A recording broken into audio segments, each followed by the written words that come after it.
क्या parliament constitution को complete change कर सकता है? क्या यह फंडामेंटल राइट्स को रिमूव कर सकता है? या क्या संविधान में कोई ऐसी चीज है जिसे कभी बदला नहीं जा सकता? Hello everyone, welcome to legal रथ।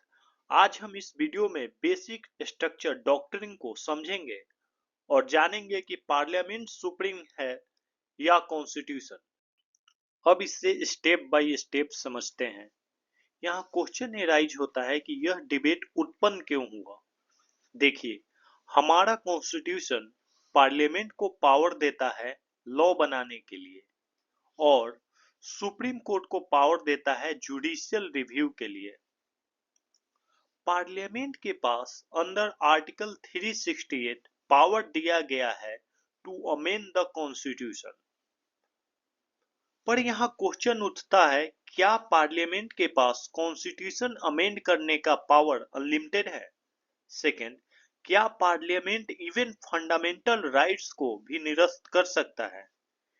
देखिए, यह कॉन्फ्लिक्ट तब काफी बढ़ जाता है जब पार्लियामेंट ने just after independence social reform के लिए न्यू लैंड रिफॉर्म पास कर दिया, जिसे सुप्रीम कोर्ट में चैलेंज किया गया क्योंकि यह फंडामेंटल राइट टू प्रॉपर्टी का वायलेशन कर रहा था।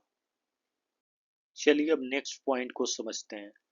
सुप्रीम कोर्ट ने लैंड रिफॉर्म बिल को फंडामेंटल राइट का वायलेशन बताकर स्ट्रक डाउन कर दिया।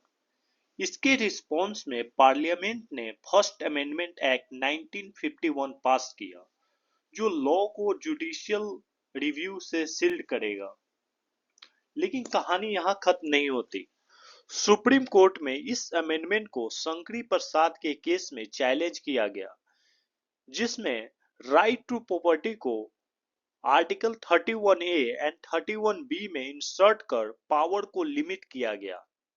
कोर्ट ने बताया कि जो लॉ आर्टिकल 13 में बताया गया है वह ऑर्डिनरी लॉ के लिए है, कॉन्स्टिट्यूशनल अमेंडमेंट के लिए नहीं है। इसलिए पार्लियामेंट फंडामेंटल राइट को अमेंड कर सकता है। सेम थिंग को सज्जन सिंह के केस में रिपीट किया गया था। इस केस में 17th अमेंडमेंट एक्ट को चैलेंज किया गया था। इसमें कोर्ट ने बताया कि अंडर आर्टिकल 368 पार्लियामेंट कॉन्स्टिट्यूशन के किसी भी प्रोविजन को अमेंड कर सकता है, इवन फंडामेंटल राइट को। अब अगले पॉइंट पर आते हैं। गोलकनाथ के केस में सब कुछ बदल दिया। अपने हिस्ट्रिक डिसीजन में कोर्ट ने बताया कि आर्टिकल 368 प्रोसीजर के बारे में बात करता है, यह एक तरह का पावर नहीं है। इसी केस में कोर्ट ने कॉन्स्टिट्यूशनल अमेंडमेंट को भी लॉ बताया है according to article 13 of the Indian constitution, और कोर्ट ने क्लैरिफाई किया है कि फंडामेंटल राइट्स को अमेंड नहीं किया जा सकता। इस जजमेंट से पार्लियामेंट कंप्लीटली शॉक हो गया, और इससे यह पता चला कि कॉन्स्टिट्यूशन में कुछ पार्ट परमानेंट है। इसी के रिस्पॉन्स में पार्लियामेंट ने 24, 25, 26 एंड 29 अमेंडमेंट पास किया, जो पार्लियामेंट और जुडिशरी को आमने सामने खड़ा कर दिया। 24 अमेंडमेंट में पार्लियामेंट के अमेंडमेंट पावर को अनलिमिटेड कर दिया गया। 25th अमेंडमेंट में डीपीएसपी आर्टिकल 14 एंड आर्टिकल 19 को ओवरराइड करता है। 26 एंड 29 अमेंडमेंट में प्रीवी पर्स को अबॉलिश किया गया एंड मिनी लॉज को 9 शेड्यूल में डाल दिया गया, जुडिशियल रिव्यू से बचाने के लिए।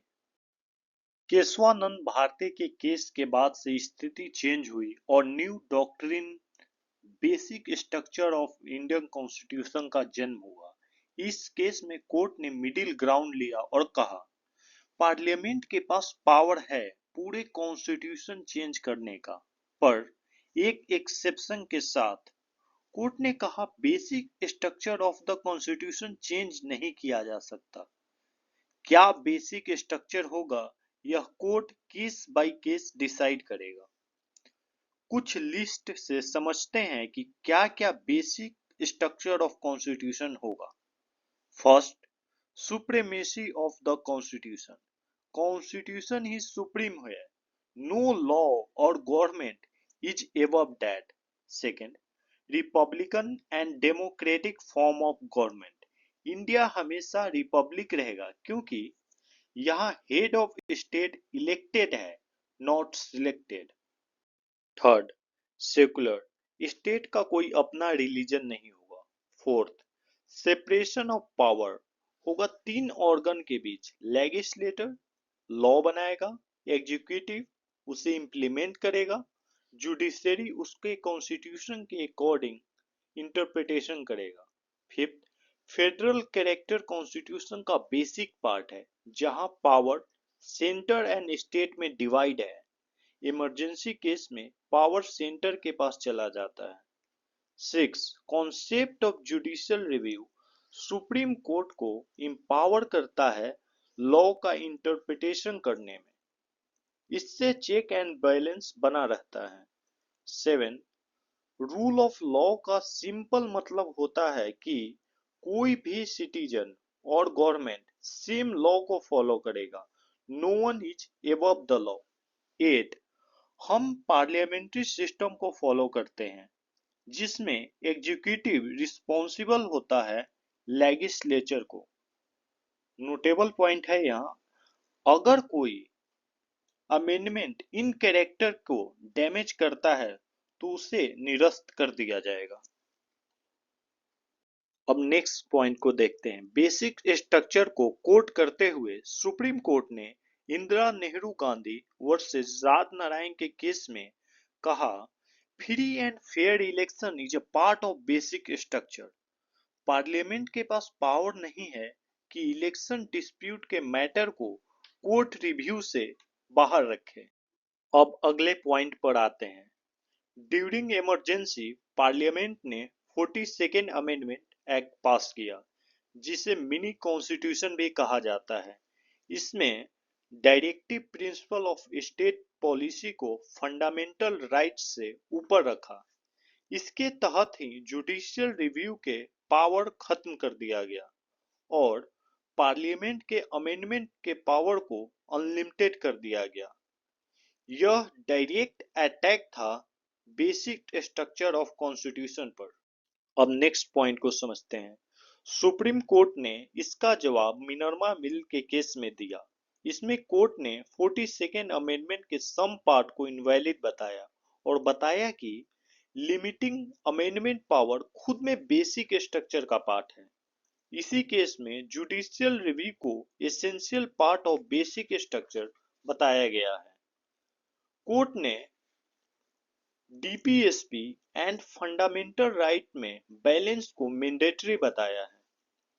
अब एक और लैंडमार्क केस को देखते हैं जिसमें कोर्ट ने बेसिक स्ट्रक्चर डॉक्ट्रिन को मजबूत किया है।